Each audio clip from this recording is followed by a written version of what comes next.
What's going on, guys? Thank you so much for stopping by. Now, I just did a review on this microphone, the Tonor TC20, and within that review, I said that these budget microphones are getting better and better, and I decided, well, let's actually compare that. So this is the Tonor TC20, and this is the tried and true, the newer NW-700. I believe this was probably maybe like a $20 microphone, and this is, well, the kit for this is probably like a $59. So complete difference, right? 5 years old, and this is probably like this year. So we're going to see if these are different, if there's a difference between these budget microphones, and most importantly, are they sounding better over time? All right. So how am I recording all of this? I'm using my portable recorder. This is a Zoom H6. You've got the levels. I've got my levels set and everything. I'll put some B-roll to kind of show you what everything what I have everything set up. But yeah, want to make sure I get a really good clean sound, because when I did the review, I used this recorder and the sound for the TC20 came out, in my opinion, impeccable. Super clean audio. There was very little noise floor, if any, or even self noise coming from the microphone. So I want to make sure I'm using a really clean recording process that may not be receiving like interference from anywhere else, like maybe what do you call those things again? Audio interface, or maybe like a mixer. This is standalone, so we're getting the best possible signal, in my opinion, for no interference. Okay. All right. So let's take an actual look at the mics. Now I have pop socks on both these microphones to reduce the plosives. In the review, I didn't use a pop sock. There were some plosives in there, but now we're good to go with these pop socks. Now, one thing that I thought was remarkable when I did this setup is that the microphones look almost identical. I'll put some B-roll again to show you side by side. But the housing is pretty much the same. The bottom is pretty much the same. The grill is pretty much the same aside from the color. So it kind of makes you wonder, are they the same microphone? But they're not, because throughout my process of review, and if you can see it in the background right there, I already did like a comparison already. The Tonor TC20 does yield a better sound overall. So even though they look the same, they definitely sound the same. But throughout this entire review, I'm going back and forth. No, not review, comparison. I'm going back and forth between the two microphones, so you're getting yourself a good sense of what these microphones sound like head to head. Now, again, talking about sound improvements. Overall, from my test, this one. Let's back up for a second. Budget microphones normally have a higher end sounding. It almost sounds like you're always almost coming out of like a cell phone. You know how it has that little higher pitch? Okay, so that's the sound we're talking about generally budget microphones. With the Tonor TC20, it kind of tamed that. There's kind of like a little lower end into it, a more round off lower end, or maybe a round or high end, and it's not as pronounced as the Neewer NW-700. I have noticed improvements with that. Again, I guess we could try getting loud so we can actually see how these things, if they're crashing or not. Again, I guess we could try getting loud so we can actually see how these things, if they're crashing or not. I don't even know how it sounds right there, but we'll see. And yeah, so with these microphones, yes, they're gonna be decent for podcasts, YouTube videos, streaming, or just using your webcam. But I also said that if you wanted to, you could use the TC20 for a voiceover, maybe getting into voiceovers. And I've done some voiceovers with the NW700. I actually did a commercial for MTV using this microphone as an example. But let's get serious. Can you really use these microphones for professional voiceovers? I'm going to say right now, no, don't do it. Make the investment and get something higher. But if you're starting off, if you have that itch, if you want to get into it, would this be a good starting point? I think absolutely. So I'm going to read some copy, and we're going to see right now. I'll read it. We'll produce it. I'll do the individual EQing for each microphone, and we'll take a comparison. Just to let you know, each microphone is set up in front of me, as you can see, and they're both get rid of this. They're both kind of pointing towards me. All right. So this is kind of like a little tip.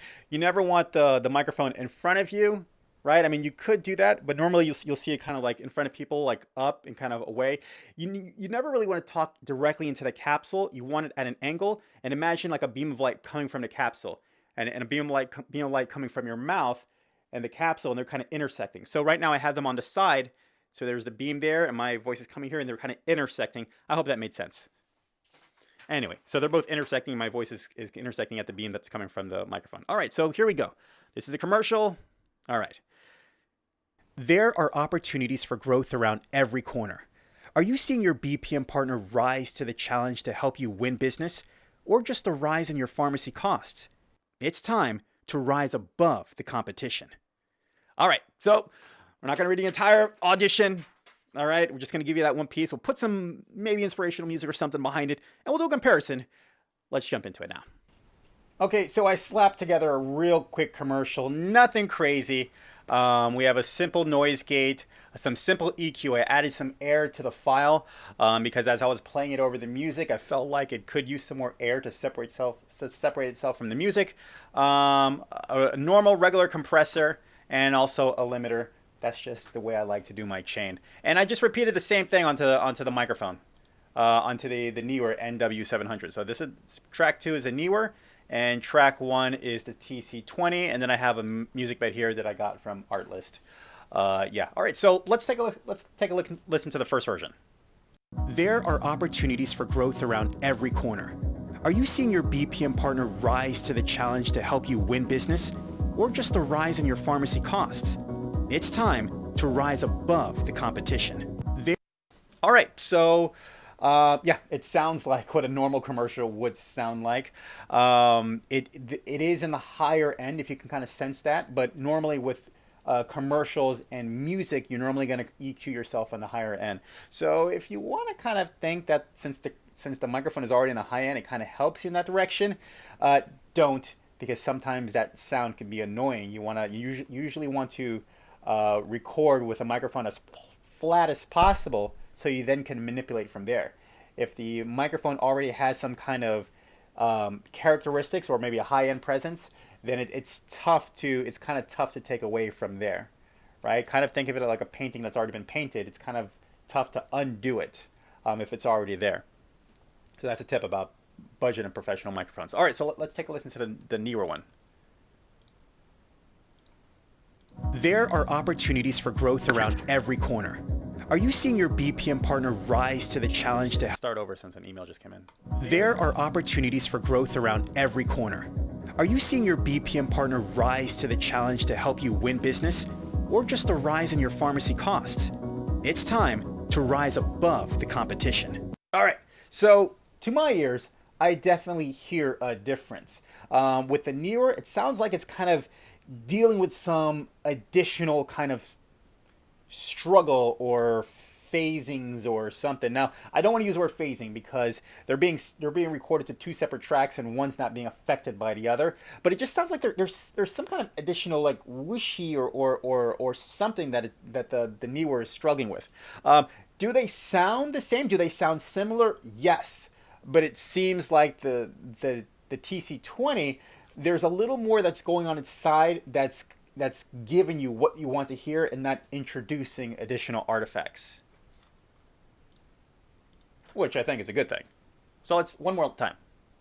There are opportunities for growth around every corner. Are you seeing your BPM partner rise to the challenge to help you win business, or just a rise in your pharmacy costs? It's time to rise above the competition. There are opportunities for growth around every corner. Are you seeing your BPM partner rise to the challenge to help you win business, or just a rise in your pharmacy costs? It's time to rise above the competition. Yeah, I definitely hear a difference. I hope you hear a difference. Leave it in comments down below. Comment section down below. Let me know what you think, what you hear, what's your thoughts about the microphone comparisons. Look, I'm here talking to you, and the microphone's right there. I don't even know how it sounded like that. Probably sounding all crazy and stuff. All right. So yeah, that's it. For me, I think the TC20 is a clear winner. Again, I'll back it up as a good microphone starter kit. Do not consider it seriously for professional work. But if you're looking to get off, oh boy, if you're looking to get started and get going and start learning to get into voiceovers, and I think it's a great cheap budget entry into the world. You can do stuff with it, but just realize there's going to be a certain point where I got to upgrade. All right, guys. Well, I hope that helped out. As always, leave a comment down below, like I already said that. Leave a like if you like the video. Subscribe if you want to see more videos. And as always, guys, learn, do, and share. I will catch you in the next one. Take care. Bye.